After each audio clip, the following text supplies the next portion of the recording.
focus on what you can control. Can you control to lose £1 in the next month? Yeah. Can you do it? Probably yes. How are you responding to that situation? Once you have those values and you can back those values by action, in the actions that you do, only further creates more of the person that you want to be. I remember when we started this podcast, we said if we can help at least one person, the rest is going to be the bonus.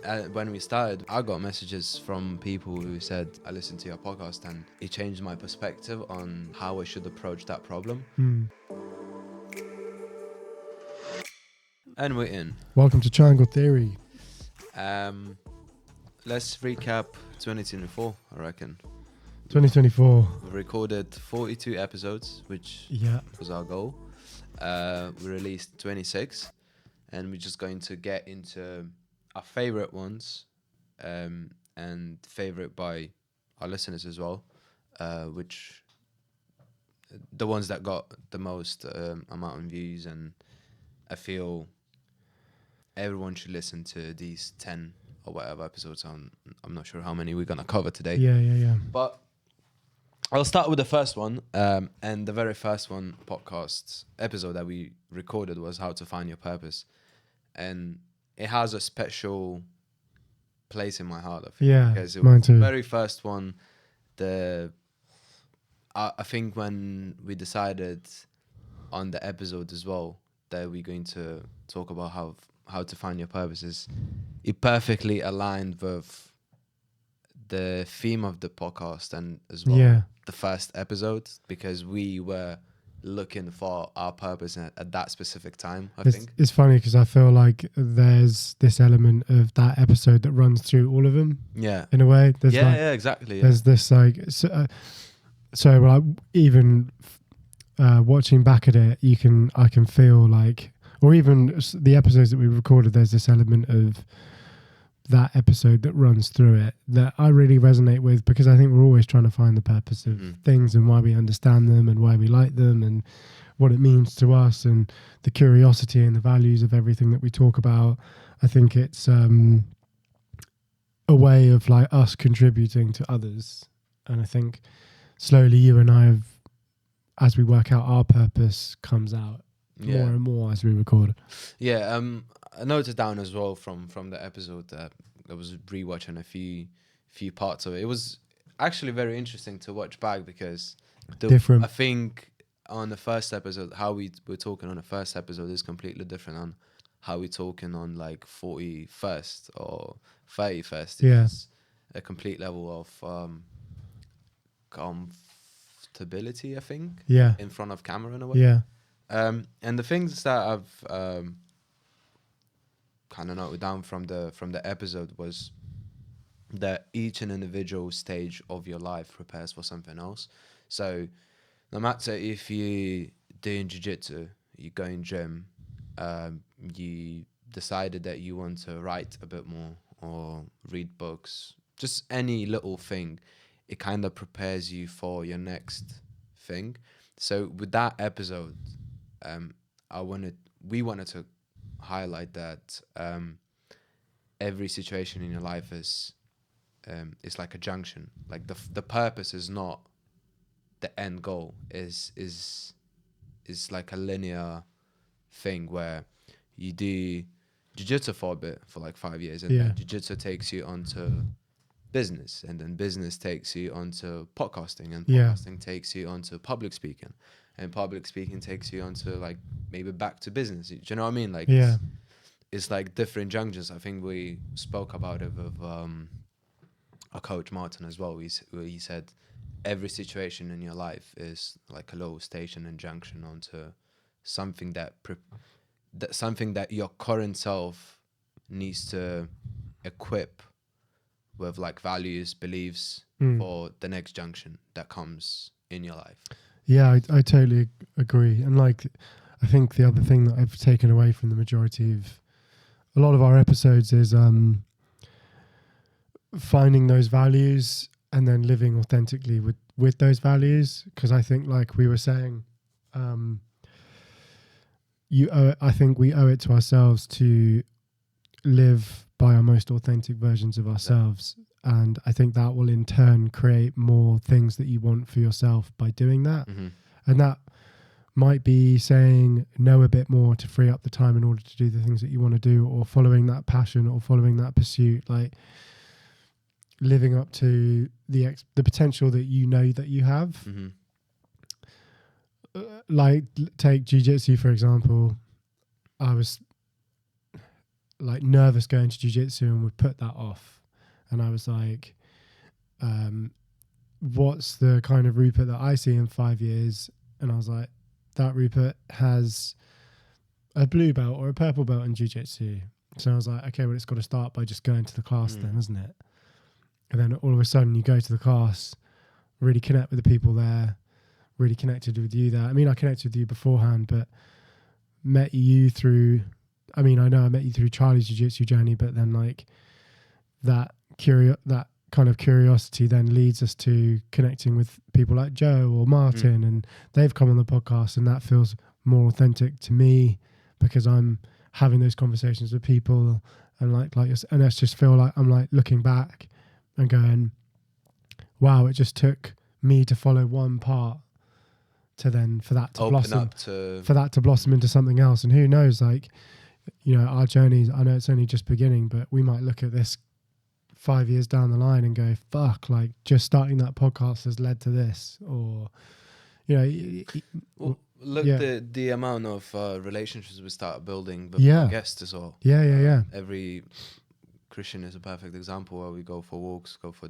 for brunch. Yeah. And it just opens a completely different doors. Yeah. Just to have a conversation and understand his perspective on life, and it just is give or take relationship, and I'm not sure if that's the right way to put it, but it's just we got him on the podcast, and then now it's just we building this relationship just because we had this conversation here. So it's really amazing, man. You asked me in the first episode, the first question you asked me was, what is the purpose? If I was to ask you what is the purpose, do you think you would answer it differently to how you answered it back then? Probably not. I think this the same way. I think that because I'm not sure what I said, but I assume I said something like purpose is not a linear, it's just. Hey guys, thank you so much for making it this far into the podcast. If you have any feedback, then please let us know, as we always want to make this podcast better. So hearing from you is always a pleasure. Please subscribe to all of our platforms. Get involved at Triangle Theory. If you've got any comments, or if you want to share any topics that you think that me and Conrad would like to talk about, then please get involved. We'd love to hear from you. Thank you so much. It's interchanging. Yeah. So at once your purpose is maybe to focus on your business or like your side hobby. For me at that time was at that time, I say like when I was 21, it was just martial arts, just combat sports. That was my purpose. I didn't care about anything else. But then as you get older, it changes, and like my purpose now is not to be a professional fighter anymore. At that time, I was this in my mind, like a dream to do it. Now it's more like a hobby on a fight that I do and I really enjoy. And my purpose changed into becoming just a better partner, a better son, brother. Just focusing on my values and that. So yeah, I think I would say the same thing. Maybe I was right or no, yeah, I think you nailed it. All over the sun. Yeah. I mean, I think looking back at the beginning of this episode and kind of like identifying what I took from rewatching it was, I think, trying to shed light on inspiring people to do the things that excite them and fulfills them. And I've always kind of introduced Triangle Theory as that part where it's like, it's a space where you can start looking at self-development in the stages of where you're sort of beginning or taking things off. And yeah, just going through that motion of what does excite me, what will give me more fulfillment, what is purpose to me, what are my values, it's funny, like you'll see later on when you come to Spitalfields when we go to East, like Charlie puts in the kitchen his values, like he just like stuck them on the pass, and it's like empathy, honesty, courage, like they're all their family, all this sort of thing. And he's like, yeah, it's a reminder to know that I know who I am. Charlie is such a wise person. Mate, he's so Such wise. a wise person. And he has it there, so he sees it every day. And I always look at that as like a really like inspirational place, because I'm still developing my like true core values and still putting in that work like he's done. But it's really cool to see that, and I would hope and wish that, or at least I feel that if people had their core values and beliefs, the world would be a better place. Absolutely. So I do think a lot of that stems towards finding your true purpose. At least that's what I believe it to be. You know, your purpose might be devoting yourself to a god, or you know, things like that. And I'm not saying that, you know, that's not real. Like you and I both have our views on religion and God and things like that, and I think that's an amazing thing. And of course, but I think it's owing yourself to you, like you as your person. You know, what is it that you want to do when you go through life that you want people to say about you? They want you to say that you're honest, courageous, loving, supportive, reliable, resilient. You know, think about those words and write like a top 7 list at least, and really start looking at your life and making decisions on the basis of those values. You know, it's like you talking about that story when you gave that money back. You know, that showed courage, resilience, someone that's true to their values, you know, believes in like good karma and a clean, fresh head, you know, even though it's so tempting and so easy to have done that. And I know countless of people that just wouldn't have returned it. I don't even know if I would have.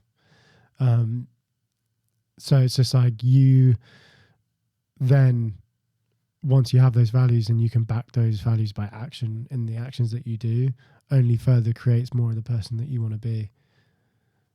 Absolutely. Yeah. I totally agree. Yeah.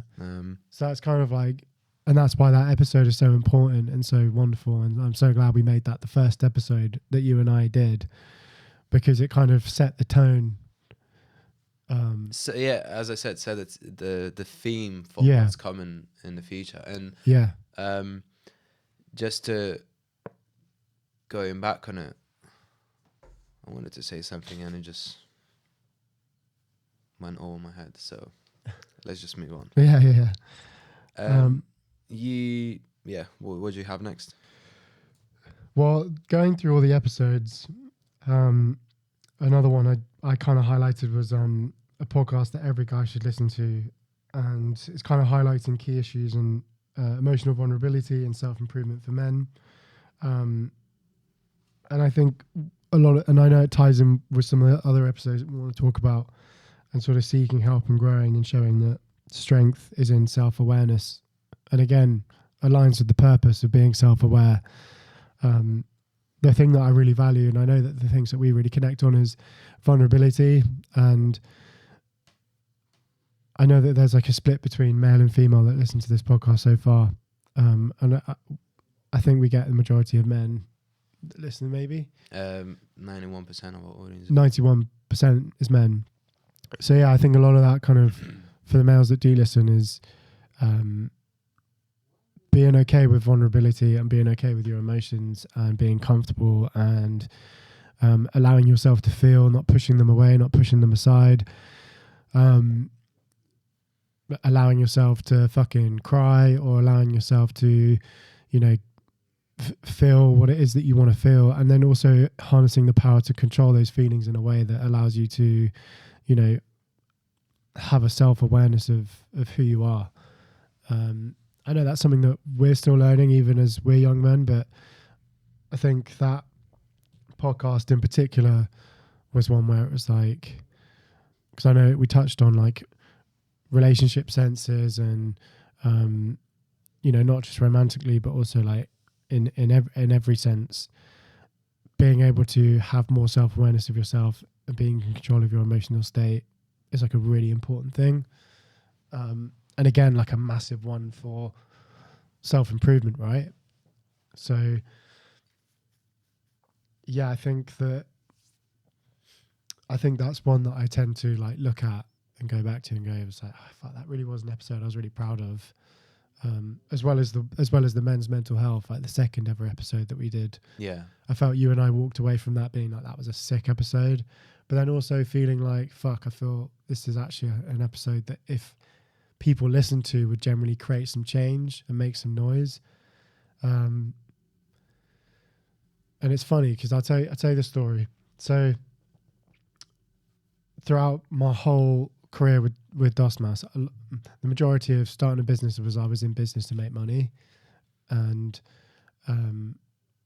or like that's like the goal, right? And I remember me and Charlie did this event in October. That one, I remember when I pushed our podcast back because I was like, I need to do this event. And as far as an event goes, it was the biggest event that I'd ever done in my food career, because we were cooking for like 1,200 people in one go. It was for a big client, so like there was a big expectation, and the pay was really good, and it was money I couldn't turn down. And there was a minimum spend, so that means like whether one person eats or 1,000 people eat, I'll get the same amount of money, right? And it was one of those events where everyone was fucking coked up before 8 p.m. So no one fucking ate because it was like in the fashion industry. So everyone was like watching their weight or anything. Me and Charlie had all this fucking food, all the staff standing around being like, when are people going to eat? When are people going to eat? And I was obviously like, I know it doesn't matter because I got the minimum spend. So I know either way I'm getting paid. But me and Charlie drove back at like 3 a.m. after the event was done. And I was like, okay, I can resell the food, or the food that we didn't use, I can resell in the shop. So if anything, it's a win-win, right? I made money. I didn't do much work. Like actually for service, I mean, the work going in and out was fucking like so much work. And like the work leading up to it was massive. But if I think about the actual service side of it, it wasn't a crazy service that I was expecting. And me and Charlie were like, it kind of feels like a half win, because the best feeling that we get is like the people coming back being like, that was such a nice meal. That was so nice. I really enjoyed that taco. You guys, your food is amazing. And because we didn't get that feedback because no one ate, it didn't feel as good, even though the payoff was good. And I realized in that moment, I was like, well, then my purpose for DOSMAS isn't in the pursuit of trying to earn money. It's actually trying to like give people a good experience. And same with this podcast.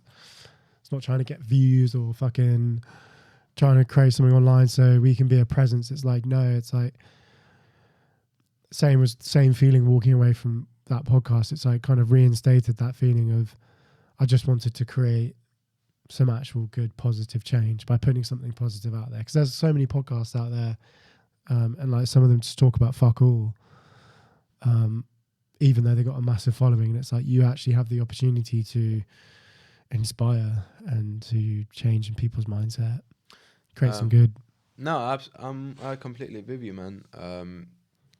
I remember when we started this podcast, we said if we can help at least one person, Yeah. the rest is going to be the bonus. And when we started, we got so many supportive messages, and at the same time, I got messages from people who said, "May, I was going through a really hard time in my life right now, and I listened to your podcast, and it changed my perspective on how I should approach that problem." And that was it. That was that one person that we needed, and we got not one, we got more than one. Yeah. So yeah, when I got these messages, I was like, we kind of achieved our goal. Like the rest, whatever is coming in the future, is just gonna be a nice bonus on top of it. Yeah. And when we decided to start this podcast, we said that we're not going to focus on views and subscribers. We're just gonna focus on how many episodes we release, and we'll see what comes with it. Yeah, And I feel that's the best way to do it. I agree. Just having minimal expectations for the outcome, but high expectations for the output. Yeah. I know you mentioned you had something about Stoic laws, which was one of the early ones as well. Yeah, I think that was fourth episode, if I'm not I mistaken. think so, yeah. So again, I chose this episode because I feel it's such a big part of our values and how we live our lives. And I chose a couple of favorite Stoic laws that I think really helped to shape the way I look at things. So I chose 4. So focus on what you can control, negative visualization, we suffer more in imagination than in reality, and be willing to look stupid. So with the first one, focus on what you can control. I think that's kind of epitome of Stoicism. Like Yeah. everything stems from that one law, and no matter what situation you are in, is if you can't control it, if you can't control that situation, look on how you control the response of yours. So like how you react into that emotionally, and so on and so on. So if you got sacked from a job, yeah, that sucks, but what are you gonna do next? What are your next 3 to 5 steps? You lost the money, okay, well, what are you gonna do now? It's just all about the next step after the initial problem, I think. Negative visualization, so that's one that I practice daily. So if you think that your life sucks, think about people who have it worse than you. So, and it visualize when you change in when you step into that person's shoes. So I'll tell you a story. I'm not gonna call the names on that one because I don't want the person to be talking about them. But recently I met this person who moved away from their country. She is not from the UK, but she moved here, and 2 years ago there were some problems there in her family. So her brother, her mum, and her dad, all 3 of them committed suicide while she was there in the UK. And then she went to doctors because something started to, like, she started to feel not right in her body. And they diagnosed her of leukemia. So she lost her eyesight. She can't control half of her body anymore. Oh my God. And the doctor told her she's got to live 6 months. That was in September. So when I hear these stories, man, it's just like, yeah, I got sacked from a job, and do you want to change with that person? Or you're gonna just look for another job? Do you know what? It's like, it's obviously with it being like Christmas time and coming up to that, you look at everyone that's like happy or whatever. But then I was on the tube the other day, and I forget, because Christmas can be a really shit time for people. One, because they've lost loved ones or they don't have people around. And like, there's been a couple of times I've been sort of even going through London on the tube on the way home after work and been seeing people like crying, drunk, on their own. Saw this one guy, and I actually was talking to him, and he was just like, yeah, I feel really alone and stuff. And I was like, because we were only coming on the Northern Line, and I was like, trying to be like, it's okay, man, like, you know, at least you're feeling something, you know, it's important to feel. And he was a Scottish guy, and he was like, he was gay, but he was telling me about this story that he couldn't tell this guy that he loved him or whatever, because he was like, I haven't seen him for years and stuff, and he was like, still think about him and all this stuff. It's like, yeah, he was, but it's just like you were saying, like it puts things into massive perspective. And I always think like I'm just grateful that I'm not in a hospital bed with leukemia, or I've got 6 months to live and I'm only 28 and, you know, my life's over. I actually get to go home and see my family, and like that's enough for me, you know? Yeah. And yeah, I think that's a really important thing people need to practice more, is that sense of gratitude and go, fuck, I've got so much. You know, me and Charlie always say that, like, even if, I don't know, even recently with this year, like looking back at it and like the difficulties and challenges that we've had, we're like, I'm glad those challenges have happened, because if anything, it's put things more into perspective of how lucky I fucking have it. Like how lucky I have it. One of the most like insane stories that I've heard was, and I still talk about it, is people that mine for cobalt in Africa, and how awful those conditions are, or people that are working for nothing, that have horrible health conditions for, you know, we don't have it half as bad. And like I was in fucking Harrods yesterday shopping. I mean, I wasn't there shopping for myself. It's like a family tradition that my girlfriend's family does. They buy one present for the kids each there, and the kids do a present each for each other. It's like quite a sweet thing. And I was looking around Harrods, and I was just like, what? It's just fake, and it doesn't. None of this should really exist. Like we're all living in like a bit of a delusional world, really. And it's interesting and it's fascinating. And there's this like expectation and this like thing to live up to.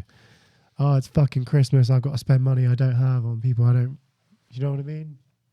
It's all a bit weird. It is a bit weird, man.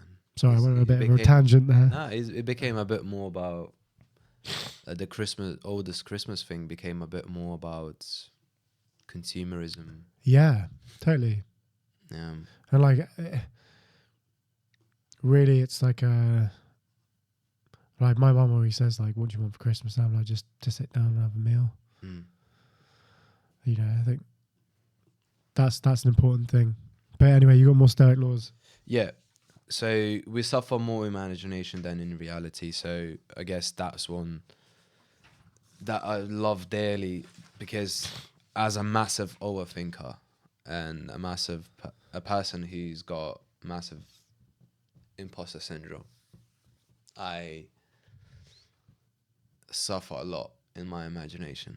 But 95% of those problems, they either don't occur, or they're not as bad as I imagined them. So every time we tend to overthink stuff, right? So you got an interview coming up to your job, like you're gonna start to get nervous, like just overthink how it's gonna go. You got a competition coming up. Your mind is gonna start to make you.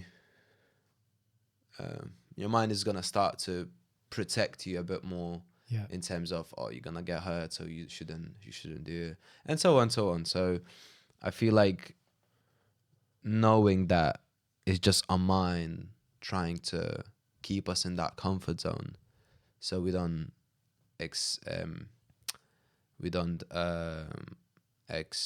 the word?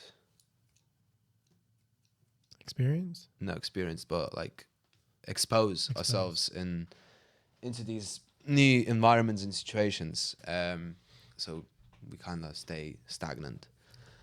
So it's really important to know that it's just your mind playing little tricks and games on you. Yeah. And then the last one is be willing to look stupid. And I said, I wrote this down, every master was once a beginner. So you always need to ask the question, attend the conference, start the podcast, or share the content. You have to look foolish at first to become an expert in anything. So look at jiu-jitsu coach Martin. When he started jiu-jitsu, he was a white belt. Yeah, he was getting tapped out. Sometime, Yeah. At some point. And he was training every day for 3 times a day. And now he's a black belt and he can strangle both of us in like with one hand or I something. know, crazy. So with everything that you do. Hey guys, your feedback is very important. And no, this is not an advertisement. Actually, what I'm asking from you is to leave a comment below what you liked and most importantly, what you disliked about this episode, because we can improve on the next episodes and we can make a better content for you to listen. Give us also a topics you'd like to us talking about, and we can prepare, do your research and talk about it on the next episodes. Thank you. You have to be willing to look stupid. Like when I moved to the UK, I couldn't even say a sentence without like stuttering because I was so insecure about my accent and my language and my voice and everything. So yeah, it's just practice and asking these questions. Just be curious, I guess. Yeah, curious, helping. Being curious helped me so much, and just any. For sure. Like they say that a black belt's just a white belt that didn't stop turning up. And like Martin once said me one thing. He said, "I just tapped 10,000 more times than you did." Yeah. And I was like, "Yeah, that makes so much sense." And it does. Everyone will always think it's stupid in the beginning until it becomes something. Like I've firsthand seen that. Like even with this podcast, people would be like, they'll look at this podcast and be like, oh, it's not. People will have their opinions on it. Yeah, of course. But when it's the end result of what people think a podcast should be like, then all of a sudden people will be like, mate, that podcast is fucking sick. Doing really well, he's smashing it. It's like, well, where were you 10 years ago when I was fucking starting it, when it was something stupid? Overnight success, right? Yeah, and it's that people's like ideology of, you know, people. So I think a lot of the time people are focused on the so much focused on the end result than the journey within itself, and that's why you've got to be willing to be courageous and do the thing that looks stupid and like no one ever. What was it? It's often those that can imagine do things that people have never even imagined. Do you know what I mean? So it's like those people that think about the ideas are the ones that really create or have an impact on the world, because they do things people can never, often never imagine. And I think that by doing that is you have to often put yourself outside of the circle, outside of the norm. Think a little bit sort of outside of what's comfortable. And by all means, I say to myself all the time, why couldn't I just be that kind of person? Or why couldn't we be the kind of person, because you're the same, where you just have a normal job and that's it. Do a 9 to 5, go home, watch Netflix, chill out, nice life, get weekends off, get holidays off, earn a good salary, that's it. And it's like, no, because I think, again, it's going back to the purpose of trying to understand who you are and reinstate the values that you have for yourself, the expectation, the purpose, the potential that you can truly be. By doing that, you have to do something that is not easy and in somewhat creates adversity in your life. But it's fine with the people that like it, though. Of course, absolutely. You know, it's fine if you contend with. I'm not saying what that. You have. Yeah, if everyone needs to do that, like if you're, but that it could be anything. It doesn't need to be like starting a business. Exactly. Yeah. It could be like having a kid. It could be like going to a class that you never thought. It's pushing yourself outside of your comfort zone in any capacity that creates some level of adversity that gets you thinking in a survival state. Not like a survival state of mind, but just in a frame of mind that goes, no, this is important to me. That's the thing, when you put yourself in these scenarios and comfortable environments, you open yourself for more. Yeah. Possible. It's like you pushing. It's like you're pushing down the walls, and then you open up a bit more of that room that you live in. Yeah. You know what I mean? Yeah. It's like you pushing it up. You're pushing it forward, and you're like, oh, I actually like this one, but you realize that you like this thing just because you tried this thing, and then this thing find you like open up to like this thing. Do you know what I mean? Like, yeah, you're opening another section of the box. Like exactly. You're knocking down another wall, and yeah, it takes some self belief and confidence in order to do that, and you are capable of doing that. Anyone is, like, anyone's capable of, I don't know, in my opinion, like, anyone's capable of losing weight. Anyone is capable of finishing. Who don't have any problems though. Yeah, We're not talking about extremes. I know, like, you don't mean that, but yeah, like, I'm not talking about people who have genuine weight problems. They're like, it's like a disease or something. Like, they just can't lose, or like the metabolism or something. But like, that's not majority of the people, right? no, yeah. Like, what I'm saying is, like, everyone has the chance to do something that will improve their life Yeah. in some way. And I It's get it. Like, there are some people out there that exceptions. there are exceptions to that rule, I'm sure. Like, you know, if it's hard, it's trying to make the most of what, I guess, of the hand that you've been dealt. And that's easy for me to say, like, maybe, but I don't know. I just feel You make the most out of what you have. Like, it goes back to focus on what you can control. yeah. So can you control to lose 1 pound in the next month? Yeah. Can you do it? Probably yes. Are you doing it? How are you responding to that? Yeah. To that situation? Yeah. Like, can you control, like, you doing your therapy course, or like wanting to do something? Can you control reading or studying 1 hour a day? Yeah. Yeah, of course you can. I can. Yeah.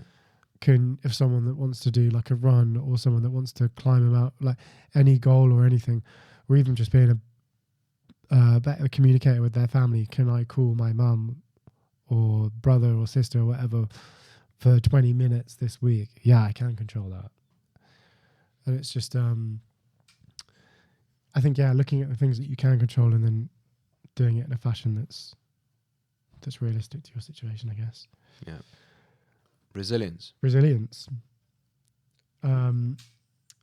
This is what I have. So, overcoming challenges and the importance of being resilient. So, resilience is the cornerstone of all personal growth and success. Challenges are opportunities to build strength and adaptability. So again, it kind of leads in with what we were having before. But I really liked this episode of, like, overcoming challenges, because I feel like you and I, in particular this year, we've also overcome some challenges, which is had to reinstate that value of being resilient. It's I'm just gonna cut you a bit, because it's such a, since we started doing this podcast, it became like a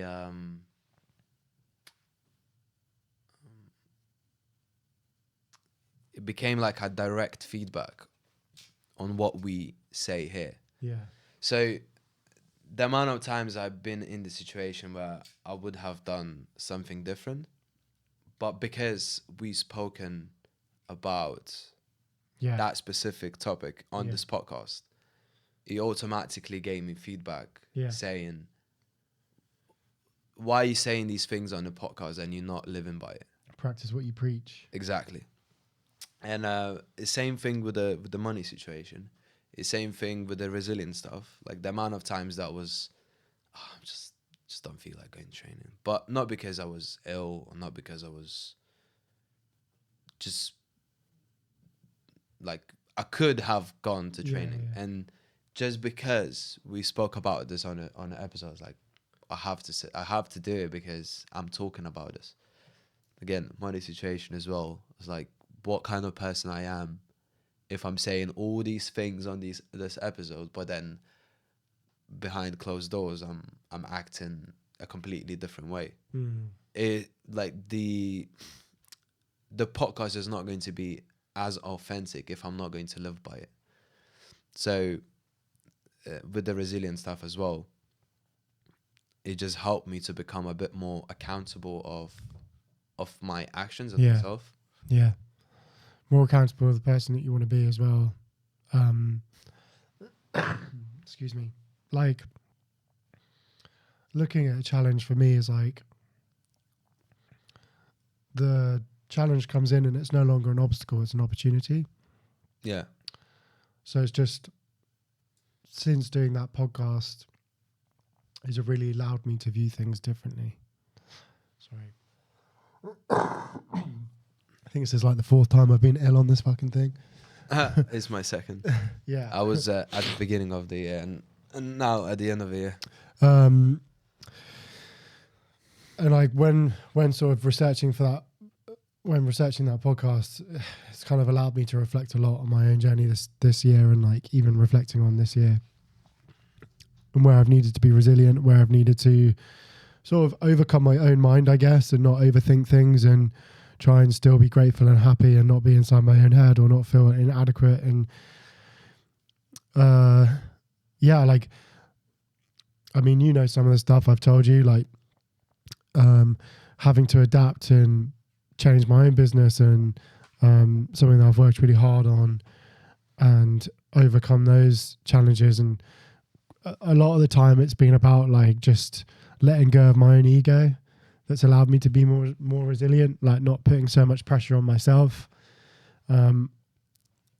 Because you and I, like, even with all the self-development stuff, it's quite easy to be hard on yourself, because you're like, oh, I didn't read 10 pages today, I didn't do my morning routine, I didn't go to bed when I said I was going to go to bed, I didn't do my to-do list, I didn't get everything done, I didn't listen to that podcast, I didn't go to the gym as much as I wanted to. Like, you know, what the fuck is wrong with me? Maybe I'm an imposter, maybe I'm not any a part of this shit. And it's pulling all of that thing aside. It's like, well, I am just a human, and I am just trying to deal with the situation as it comes, and you know, that is good enough.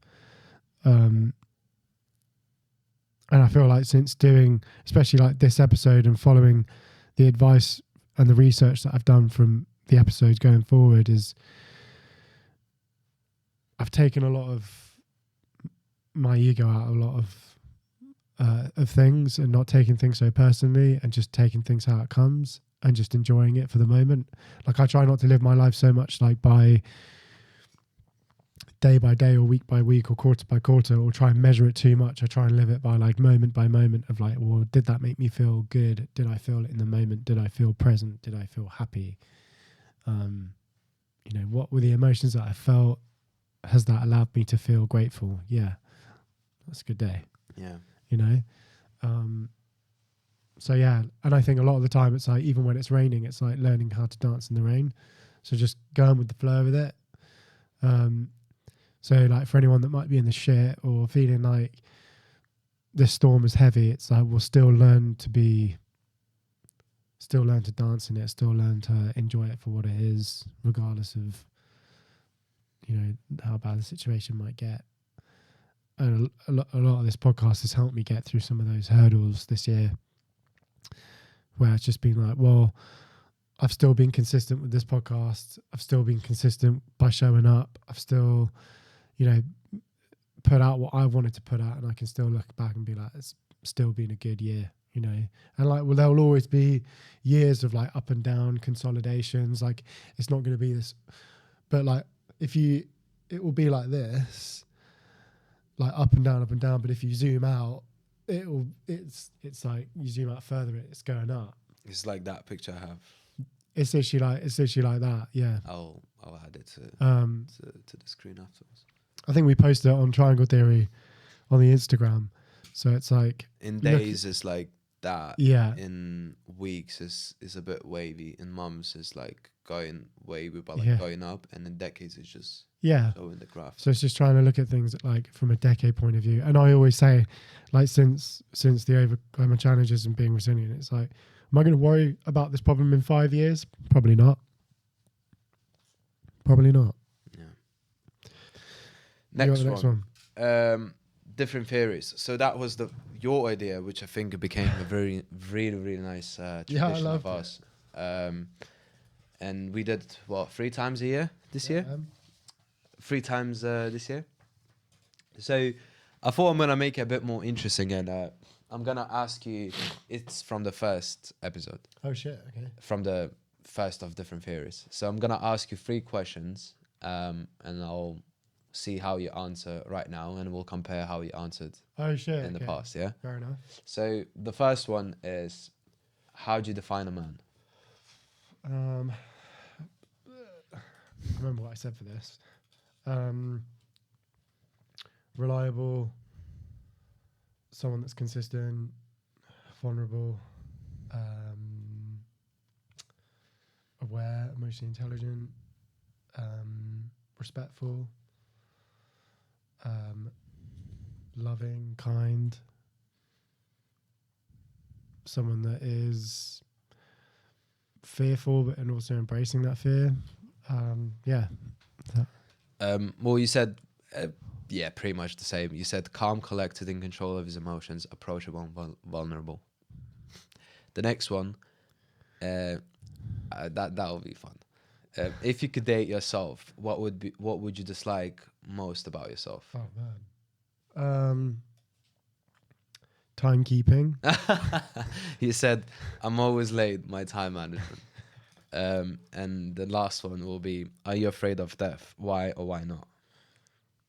I'm not afraid of death because I think death is a whole part of the process and why we're here. I think you need to die in order to actually love and appreciate what we have. You said, I'm not. I had a near-death experience and it helped me to let go. So it pretty summarizes. That's interesting. Yeah, perfect. So yeah, that episode, it was just an interesting way to like ask questions on the spot and see how we answer them. And looking back on this, sorry for going. No. Looking back on this episode, I really like to watch it back and just listen to the way you and I put sentences together and what we try to express on the spot. So yeah. I feel like it really shows what kind of person are we. Yeah, for sure. Like I think a lot of the time we do the research and we follow our research because we want to talk about the research that we've done for the topic that we've chosen. But I think where we've done questions on the fly, it's been trying to get across to our audience and the guys that are listening who we are as people and trying to create a connection. So it's trying to establish like a relatable, this is our views, these are our opinions. So yeah, I've really enjoyed doing that and I'd like to continue doing. No, absolutely. We'll definitely keep on doing it. Sixth one. So this one is as well, it has a special place in my heart because it was the first guest on the show, which was our coach Martin. I loved it because we had, every time we stay after the class and we talk about stuff, it's like its own podcast. Yeah. In that environment. So we spoke about the same things on that episode that we spoke at so many classes after, like at so many times after jiu-jitsu. And I just wanted other people to kind of see just how amazing this man is, how amazing this coach is, and how amazing the environment that I trained it was just such a great experience. And so he also shared I just wrote it down. He also shared a story about an incident on a bus that set him on a completely different path in life. And I was just kind of reflecting as I was listening back to that episode. I was thinking, without that event, we likely wouldn't have met and this podcast wouldn't exist. It's incredible to think about the butterfly effect. No bus incident, no jiu-jitsu, no friendships, no podcast. And you and I would probably be in a completely different situation on our lives right now. Yeah, maybe. Just because Martin had that experience. But then there are those effects happening in your life every day of every second. Exactly. So it's like, that's why, do you call that fate? Or do you call that coincidence? Do you call that destiny? Like, or is it a sequence of vibrations that people attract within their lives in order to create more and more purpose and feelings of understanding? I don't know. It's so complex. But it's a really interesting way to look at it, because I look at those kind of touch points of interaction. Like Martin talks about that all the time. I think in his own jiu-jitsu journey, there's like a form of enlightenment that he's trying to achieve to get back to that sort of, he's completely not a part of anything. He's just unplugged from the matrix. From the main, like, yeah, in a way. That's how he kind of describes it. It's like he was like, there was no sort of connection to him in any way. He was a part of this wider divine, so to speak. Yeah. It resonated with me because it's kind of what I believe in. So it's interesting that his pursuit in martial arts and jiu-jitsu has somewhat got him close to that point, because I think with jiu-jitsu, it's like you're feeling your body, but your eyes are in your body. They're not in your head, if that makes sense. I know what I mean, yeah. So you have this kind of sort of mind and muscle connection with your body. It's all at one. So you're disconnecting, you're kind of moving off of intuition, and maybe I don't know, maybe I'll have to keep pursuing the art in order to understand it, that you get to a point where you're in pure kind of state of, it's like almost like a meditation kind of state. You're not here, there, or anywhere. You're just in a state of being. I don't know, but it's a fascinating conversation. And it was such a great one. The next one, I'll just gonna squeeze one more before we move on to mental health. So, the one that I've really enjoyed as well, it was conspiracy theories. Oh yeah, that was sick. You know what? Yeah, we didn't think we were gonna. We thought we're not going to release it, and then I thought, why not? Because initially, when we wanted to start a podcast, we said we want to not only talk about self-development, but create like a entertainment side of. I think just having a fun conversation, like no difference of how it would be if we were just chilling in our own. Exactly. Yeah. And I liked it because when I was looking back, I was like, yeah, that was actually a very fun interview. Like, not interview, but like discussion. And we spoke a lot about aliens and stuff.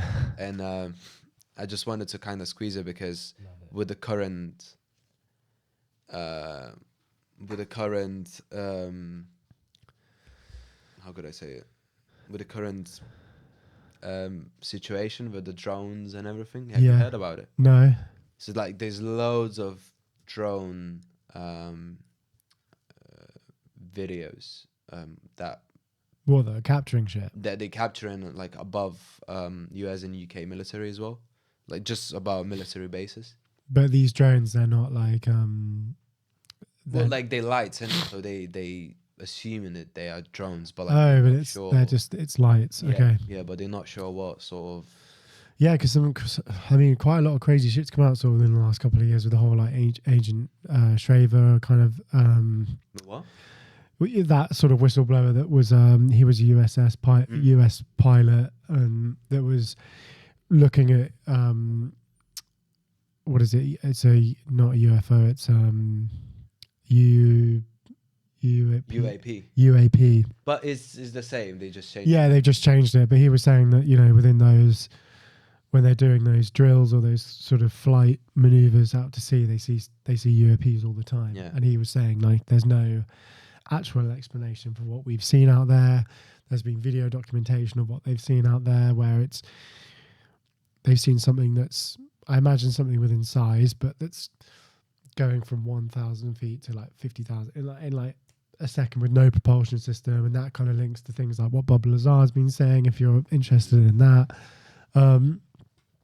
so yeah, no, I really enjoy those episodes, and I think I would love to do them more, but like on a specific topic. So I know we covered a wide range in that one. Like we did Christmas special as well, like on a specific. That was also a sick one as well. Yeah. But yeah, like talking about something where it's like just UFOs or something like that could be quite interesting. We'll do some next year. Yeah. Maybe even get someone on. I don't know. Well, that's the thing. That could we be have quite to. cool. We have to. Getting some kind of person that's well researched on it could be hilarious. Yeah. I think we briefly discussed men's mental health, but Yeah, I mean, like going back into it. I mean, don't have to go too much because I know we touched on it already. But again, it was just one of those things where I felt like it was just a really important episode to share, and I'm really glad that we shared it because it was highlighting some really kind of like horrifying statistics that I was like really shocked to see, as well as kind of trying to get it out and create a positive change. So yeah, I mean we've touched on it, so I won't go too much into it. But then as a follow up, I guess the one I really enjoyed as well was with Christian. Christian was awesome. The real reason why most men are struggling. Yeah. And it kind of ties in with men's mental health. And I mean, we had 4 guests this year. Well, you could say 5 of Charlie and Joe. And I loved every episode with these guys. Like after every episode that we had. Man, it was so funny. I walked out and I was like, this was just amazing. Like with Tracy, with Matthew. It was so good. But the reason I really liked with Christian, because it really tied in with the audience of our episode, and like when we spoke about just like impulsivity on wanking and all of that stuff. It was really, really interesting. And what I've noticed down is Christian, as a men's counselor, spoke about the issues most men face but rarely discuss: suicide rates, the importance of community, and the father role. As someone who never met my dad, I found it particularly insightful to learn about the impact of role models. So like how that little kid as he grows up reacts to situation that he never had as role model, like how different it is to the person who had a role model. Do you know what I mean? Like it's just so interesting to see the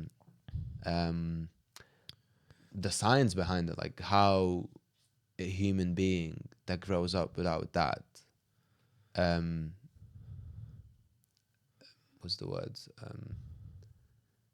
reflects, like how it reflects his life in the adulthood. So yeah, that was a very, very I mean, I really resonated with like everything Christian was saying. I was just like really engrossed with everything that he had to say. And again, it was like one of those like, fuck, this podcast feels really important. And I felt like we were making a difference. And I mean, shout out to you defining all of the guests that we've had. You know, like every time we've walked out, I was like, fuck, I feel like we're bringing in the best quality guests that we can find. And I know that we're even turning people down because we're still like wanting to keep to that level. You know, and I think that's where we'll get more. Like Matthew's story was an incredible story. Tracy's journey was an incredible journey. You know, all have been like, fuck, like you've had to really dig deep. And then as well as like Charlie and Joe, like great friends, and also like, family as well. Like, it was hilarious. And just, again, like a great conversation. Like even hearing Joe's story about like, stuff that he's gone through was just like, I feel like our audience, it's like trying to create things where it's like, fuck, I really think this would benefit people. So yeah, no, I've been really proud of each and every one of our guests. It was amazing. You got quarter life crisis? Quarter life crisis. I do, yeah. So struggle to find the purpose in your 20s is common. Use uncertainty as an opportunity to explore and redefine yourself. I think both you and I, when we come up with these topics, we want to try and come up with topics that you and I resonate with. Yeah, so... sorry, you go. It's a good point that you just mentioned, because I remember we prepared a topic to talk about cults. Yeah. And not you, not myself have any idea what we're going to talk about. Like we had the research, but it was based on the research. It wasn't the personal touch that we like to add, because Yeah. I feel every episode that we produce, it has to have at least a personal touch, Yeah. or the deep knowledge of the topic. Yeah, or like like a deep knowledge being like, I love this topic, you know. Yeah, exactly. And every topic that we've spoken about has been like a really deep love for it, resonated, or we've tried to get someone on that can comment on it. So that was the reason why we got the person. Yeah, Unfortunately, we couldn't record it this month, but that's cool. We'll do it next Yeah, year. yeah. And then, if I think we agreed, like, if we can't talk about it, let's find a guest to come and talk. Yeah, Which kind of solves the problem. yeah, totally.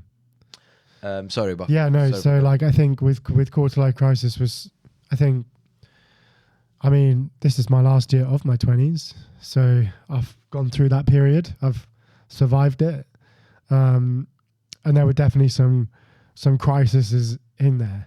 You said last year of my 20s, and I felt like I want to say bye to you, like, for some reason. I don't know why there's like that kind of thing where you leave your 20s. It's like, I don't know, but it is a decade, and it is like, yeah, it's a transition in some way. Do you have this?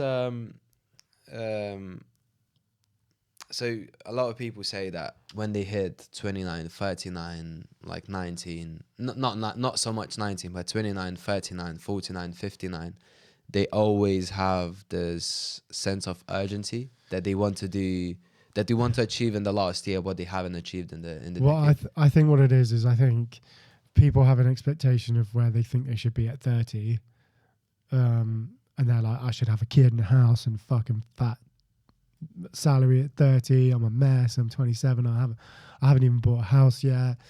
Yeah, I think there's definitely that. I think the amount of people who run marathons at like 29 as well. Yeah, like the average age. Why? Because they feel like they need to achieve something. Yeah, I think there's this sort of like decade, like, what can I look back at the last 10 years and feel like I've achieved? Maybe. Yeah. I don't know what I mean. The way I've always looked at it was, who was it that told me? I think it was like I think it was Brian Tracy, was like, find out what you want to do in your 20s, make the mistakes in your fucking 30s, and then capitalize it on your 40s and 50s. For like job wise. Yeah. And I use my 20s kind of as a thing to be like, okay, by the time I'm 30, I've still got 30 years of work. Bearing in mind, even when I was like 20, I wasn't really working. So I got 30 years of solid experience and solid like working to make money if I want to and live a nice life. So why not use my 20s as something where I can just try as many things, fail at as many things, put myself out there as much because I'm young. Still enjoy it, obviously. Like, I've done my fair share of going out. I've done my fair share of partying. But I really tried to use the last 5 years to be like, I want to try and do as many things that seem stupid as possible. I've started two businesses that never worked. What were they? One of them was like a market business, which I started with two partners of mine that just never came off the ground. Another one was, again, like the same kind of thing, just never even kind of came into fruition. Did like freelancing, but yeah, like, it was just a case of just trying things and seeing what stuck. And I remember I asked someone, and I was like, I'm starting this business, and he was actually my old boss, and he was like, can I ask you a question? He was like, why do you want to do that? I was like, do you know what? I don't really know. And that's kind of why I just deterred off it. I was trying like stocks and shares, investing, crypto, like all these kinds of things during lockdown. Yeah. And then I was like, do you know what? I'm going to read as much as I can, do as much as I can. But yeah, sort of having like looked back and like looking at this episode was sort of like going through that crisis of, if you're feeling inadequate and you're feeling like you're not doing as good or you're good enough in your 20s, it's like, that's what it's all about. It's just doing as much as you can and making the mistakes. Like, if you're 20 and you're killing it, good for you. But also, like, it's remembering that you're always going to incur problems even when life is great. Whereas I always used to think in my early 20s, I was like, why do I keep having these problems? Why am I always suffering? When is this ever going to end? And the truth is like, it's never going to end, because that's just what life is. Yeah, there's no end goal. Like there's no place in your life where you can just sit back and like Be like, I've got no problems. that's it. Yeah. Everything, like, I'm just gonna Everything's sorted. be I'm like a multi-millionaire with no problems. It's like, no, you'll have more problems. And that kind of that was something I kind of found out. That was a big insight. And then I just started enjoying the moments more. And just again leaning into the things that I enjoy. Going for walks, spending time with people I care about. I remember my friendship circle has like gotten even smaller now. Yeah. So yeah, I think that was like a big one for me, because I'm glad it's done. Yeah. The next one I wanted to discuss is coincidentally is talking about the 20s, like one of our last episodes that we released.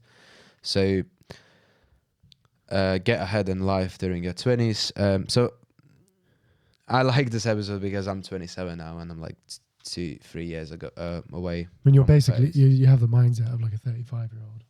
Oh, thank you. Sure. I appreciate that. So my birthday's in February, so yeah, I basically got like 2 years. And yeah, like as you said, I think 20, like that age from 20 to 30 is all about figuring what you like. Yeah. Just trying as many things as possible. I remember when we released that episode, James, psychotherapist, reached out to me, and it's like he reached out to us on Instagram, and he's like, I don't think that you should look for your values because you don't really know. Like I personally, when I was 20, I didn't even know what value is. Like I didn't know that. What does that even mean? Like what does it even like? What do you mean live by your values? Like I never got it. But then as you try as many different things, like you get in your 25, 26, you start to feel what value is. Yeah. And now I'm 27, I kind of know my current values. I'm pretty sure it will change in like 10 to 15 years, because it's like purpose, right? It's not, these are my values and I'm just gonna live by them. I'm pretty sure like the core values like honesty, integrity, loyalty will remain the same. I hope they will. But things like self-growth for me right now is a very, very is one of my main values. Self-growth and family. And maybe in like 15 years I'll be like, fuck self-development, I don't give a shit about it anymore, and I'm not going to focus anymore. But hopefully not. So that's the thing. Like you should focus from 20s to 30s. It's all about trying as many different things as possible. And as you mentioned, from 30s to 40s, you kind of capitalize on what you discovered in your 20s. I think so. Yeah. And then 40s to 50s is when you actually start living that true life. My sister always says that her 30s is the best years of her life. She's 33 right now, right? 33, 34. Yeah. Yeah. She's like fucking loving it. She was like, it's the best I've ever. She was like, it's better than any of my 20s. Wow. Yeah, she's honestly, she's killing it. Like, she's doing so well, and I feel like she's really kind of coming to her own, like confidence wise. It's hard because I feel like in 20s you're still growing. Like teenagers you're still growing into that sort of like young adolescence, and then 20s you're trying to find your feet, but there's that level of expectation where it's like you got to get a job, or like look at this, like 40 years ago pretty much everyone at 25 would have been married and had a kid, and that's not a long time ago that was happening as the norm. Everyone was doing that. I think now it's moved up a bit, so people are getting married and having kids a bit later on because they're realizing that there's still need a bit more time in order to work things out and figure things out.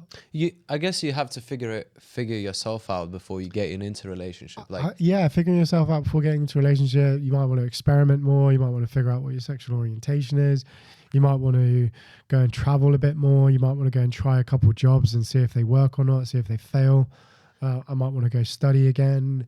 Like, look, you're going to study psychotherapy and you're 27. Yeah. You know, you never would have thought that that's something you wanted to do at 20. No fucking way. You wanted to be a singer. You wanted to be a Yeah. UFC fighter. Yeah. That's completely polar opposite kind of thing. Same as Charlie. Charlie says sometimes he was like, I don't know if I want to be a fucking chef. I don't even know if I want to be a chef or a businessman, like whatever. I was talking with my mum quite recently, and I was like, why did you get into a relationship of my sister's dad? Because my sister and my brother are from different dads. Yeah. And like, why did you get into a relationship with him? Because like my mom was from a really nice family. Like they had like really good jobs in like when living in Soviet Union. Yeah. Soviet Union at that time. But then my mum's husband, they were like from a village. They wasn't like middle class or anything. They were quite poor, but like, and he was drinking quite a lot. And then I was like, Mom, why did you get into that relationship? And she's like, look, like everyone around me says you shouldn't get in that relationship. Like my parents, my friends, not everyone. But I was like, but I got into that relationship because he was handsome. She was 19 and she got pregnant with him at like 20 or 21. Yeah. So like that's it. Like at 20, your values is like, oh, he's handsome, so I'm gonna get in a relationship. Yeah. But you don't look at these other things like Yeah. he's drinking, he's not looking after you, he's not being compassionate, he's not this, he's not that. Handsome is fine. It's just like external validation, right? Like, oh, my friend's gonna say that he's really handsome. Yeah. That's it. So that's the thing. I feel people start to realize that like in having kids at like their 30s, in their 30s is a lot more like that kid is going to grow up in such a better environment than growing up when you're 20, because you are a kid yourself, raising a kid. Do you know what I mean? Yeah. So absolutely, like I feel 20s to 30s is all about trying to figure out yourself, and you're not going to figure out fully.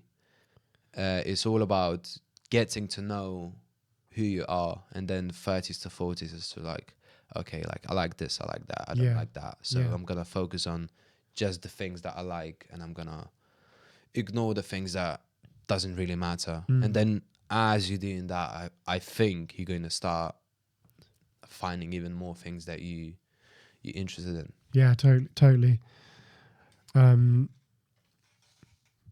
think that was such a key takeaway from doing those episodes, and it kind of reinstated a lot for me. Kind of was a good amount of closure as well. Because I was like, also thinking in my own fucking mind. Yeah, exactly. You know? Exactly. And sometimes it works as a confirmation. Like, I'm actually doing that. So it's all good. As long as I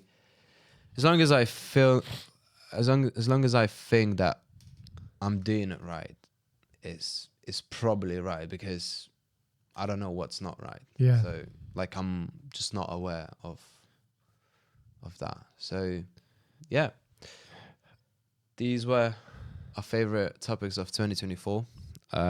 Thank you to everyone who tuned in and supported us throughout this year. What's something you want to look, because we're going to do this next year. What's something you want to have achieved this time next year? So I want to complete level 1, level 2 counseling courses. I want to start level 3. I want to complete 100k race. I want to just build a bit more on Muay Thai business that I do right now. Yeah. Have a few more clients, and just stack the episodes, man. Just I want to be counseling and podcast my main goal next year. I know I have a lot of side quests to do, but hopefully I'm not going to be overwhelmed too much, and I'll finish it. I don't think I'll ever do that again a year after this, where I put so much into 1 year. But because it's interesting, because I was reading a book called Essentialism. Yeah, it's one of my favorites. And he said like focus on the things that like the crucial things. Like, don't put too much in a year. And I agree with that, but I feel like this year is something that I have to like push. Not this next year. I have to really push to just be in a better position, which will be fine. I know it will be fine. What about yourself?